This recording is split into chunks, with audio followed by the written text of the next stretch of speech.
Hey guys, Museman here back with another Identity V video. In this video we're going to take a look at some of my photographer gameplay. So let's take a look.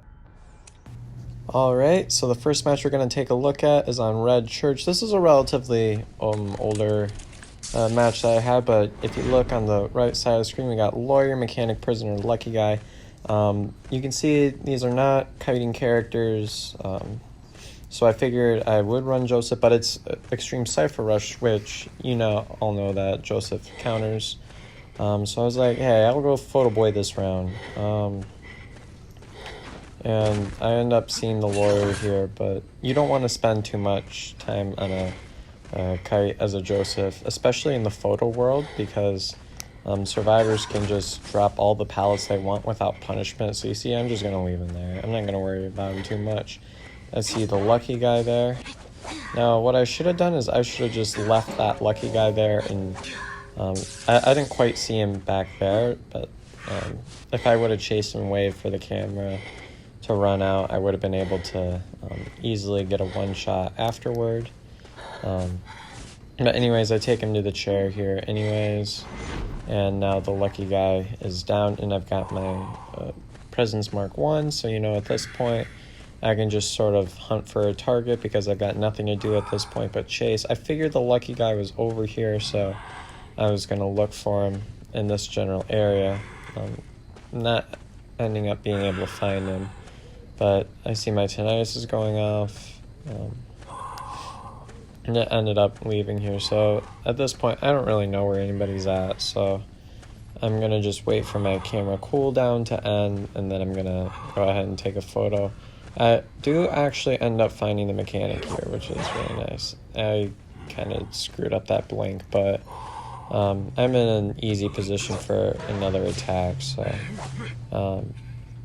Mech dropped her bot trying to body block, but I figure while it's down, I'm going to go ahead and take it out, since the bot is everything that makes the Mechanic useful. And I took a photo, and it's good that I got a picture while the Lucky Guy was injured, so that even if he did heal, he just have to heal himself in the photo world, or else he has to deal with quarter damages. So now I'm going to go ahead and take the mech to the chair. I know someone's around this general area.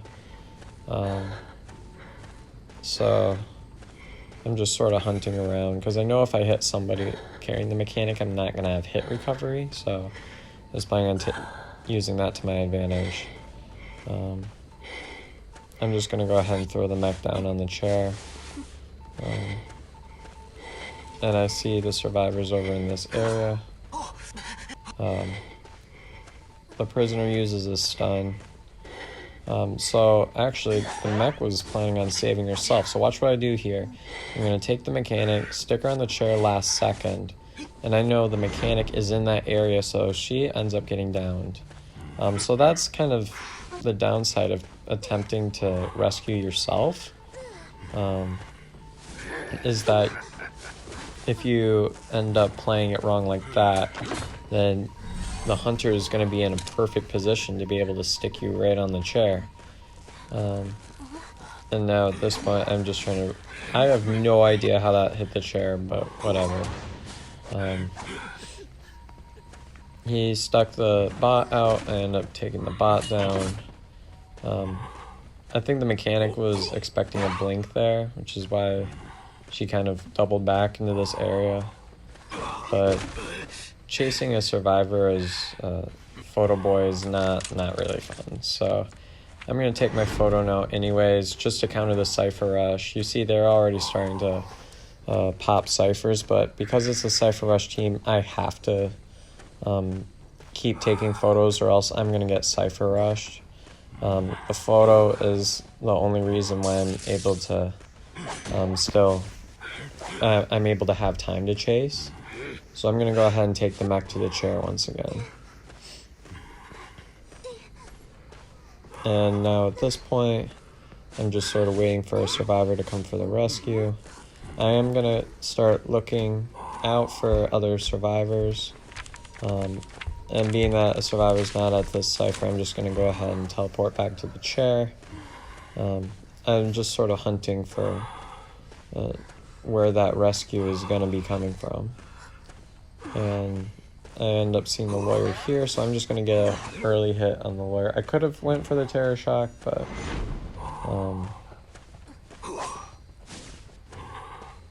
I'm trying to avoid hitting the lawyer there, and I was able to successfully get a hit on the mechanic when the lawyer was trying to body block, so now I'm just going to go ahead.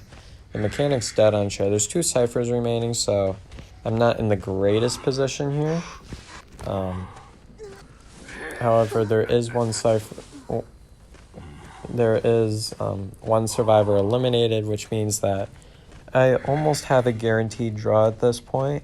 I mean, I wouldn't want to jinx it at this point or anything, but I'm in chase with another survivor right now, the prisoner, and this is not a kiting team setup. I see that the prisoner's over there, so I'm going to go ahead and take a photo, and I'm going to make my way into the photo world. And there's 1 cipher remaining, so I see the lawyers here. The lucky guy is right there, so I'm going to go ahead and hit the lawyer off of that cipher.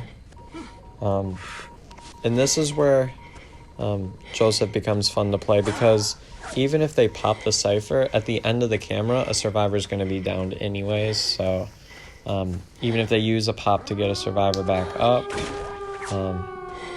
they're still going to be all injured and whatever by the time the camera runs out. So now at this point, if the camera runs out, the prisoner is going to be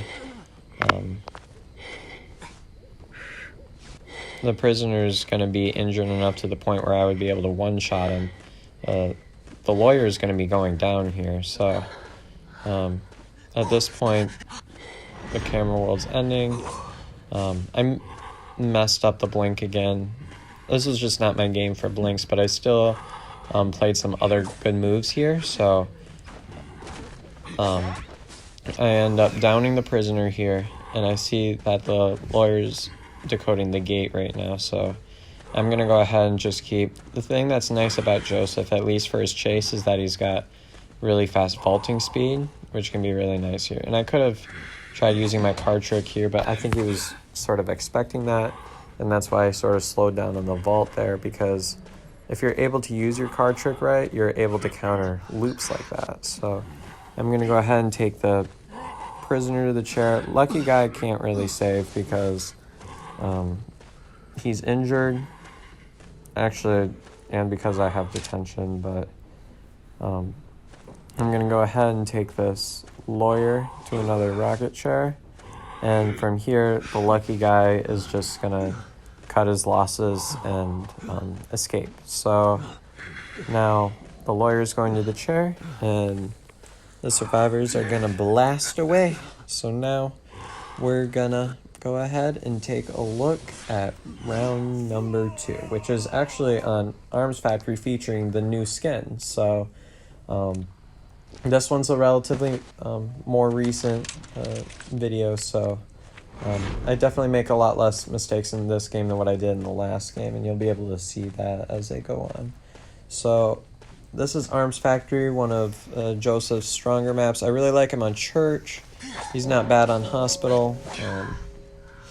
I wanted to see if the Acrobat was here. He ended up leaving, but yeah, he's good on Church, he's good on Arms, he's good on Hospital. And I'm going to go ahead and take the Acrobat to the chair for... So, I mean, I'm going to carry him around for the moment, but at this point, it doesn't look like a rescue's... the survivor's getting into position for the rescue, at least because the tinnitus is going off. I'm just sort of hunting for where that survivor's going to be. And obviously, the survivors don't want the Acrobat to be down, so... the Enchantress went for the rescue, but that allows me to get a hit on the Enchantress there, which is really nice. So, at this point, again, being that my camera's out, all I can do is really try to chase right here. The Acrobat's a one-shot at least. This is just not my video for blinks, I guess, but I just keep swinging at all of them just because I want to make sure the one time the Enchantress tries to double back, that I'd be able to get it. I thought she was going to try to go for a stun there, but either way, if I use my... every time I swing, I end up baiting out all her extra stuns or whatever, so she's not able to gather up enough stuns for the 3 stun there. See, she's using all her stuns right as she gives them, so that kind of put her in a really tough position. So I'm going to go ahead and take this Enchantress to the chair, and that's just about good timing there because now the camera is up. You can see the Perfumer's running the opposite way. So I know the Perfumer's not necessarily planning on a rescue here. I'm going to go ahead and take my photo so that they need to rescue more than one survivor at once, because for the Enchantress to really be up, she'd have to be up in the photo world as well, or else she's just going to be domed when the photo world gives out. So the Enchantress is here. Enchantress does a stun. I'm going to go ahead and switch to the photo world here. And I was sort of expecting a rescue at this point. So I'm going to down the Enchantress here. Now watch what I do about this forward. I'm going to pick up the survivor anyways. He ended up not stunning me there to the point where the survivor was going to be dropped. However, I was able to follow up with an attack on the forward, and now the forward was able to get down. I'm just going to check photo world, or the real world, no tinnitus or anything. That Enchantress is probably long gone, which doesn't really matter because I've got the forward anyways. And I'm going to take this forward to the chair. The Enchantress is down, the forward's on the chair. There's 3 ciphers remaining, but at most there's only going to be 2 other survivors that are decoding at the same time. And 1 at this point because this Perfumer is going to be going for the save. Now, I actually was planning on baiting out a Perfume there. However, I was lucky that the survivor actually didn't Perfume there just preemptively, and that allowed me to get a hit on the Perfumer.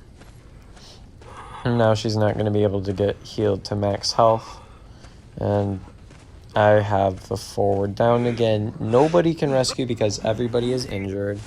And one thing that I actually start utilizing more this match, which I obviously didn't in the last match, is that if you use your card trick, the attack that you're able to use to, what I'm using right now,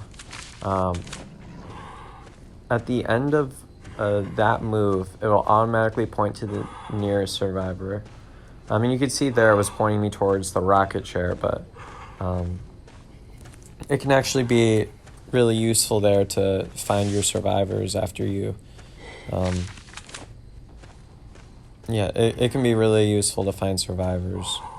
The forward is eliminated there, and I'm just sort of hunting around. I end up using my card trick there. See, it pointed me in this direction, and I end up finding the Acrobat. So I'm going to go ahead, down the Acrobat, and I'm going to take the Acrobat to the chair over here. You can see nobody's really in position to rescue here, so that's kind of stress-free there. So watch what I do right when this photo ends here. I'm going to do this, use my card trick, points me into that general area, and if I keep going forward, watch this, there's the Acrobat down trying to hide. So you can see that card trick can be useful, pointing me in the general direction of a random survivor, and it ended up being the survivor that was down. So it's always going to target the nearest survivor. And I was looking off in the distance. I see 2 ciphers wiggling, and obviously there's no max. So I know that the rescue, it has to come from this direction. So my blink is about charged up. You see it also points to the rocket chair there. It's a good example of that. I'm going to go ahead and use it again. I couldn't find a survivor, so it ends up pointing me in the general direction of that Enchantress that is coming for the rescue. So I'm going to go ahead. This is a relatively easy down here. The cipher is primed, but I still have my blink, so watch what I do here. I'm going to go ahead, charge attack, use my blink, and the Enchantress is downed. And I've got detention there. either way, because of the perfumer having half health, the perfumer wasn't going to be able to rescue anyways, and I know that the perfumer is probably going for the opposite gate, so I'm just kind of walking my way over in that direction. Again, pointing to the chair, you see it's pointing to the nearest survivor. And yeah, so that just shows something that I just kind of eventually figured out about photographer, and that's the game. Well, I hope you all learned something from this video. I hope you all enjoyed. If you did, please don't forget to leave a like and subscribe, and let me know in the comment section below if there's maybe another hunter you want me to make a video on in the future. Thanks for watching.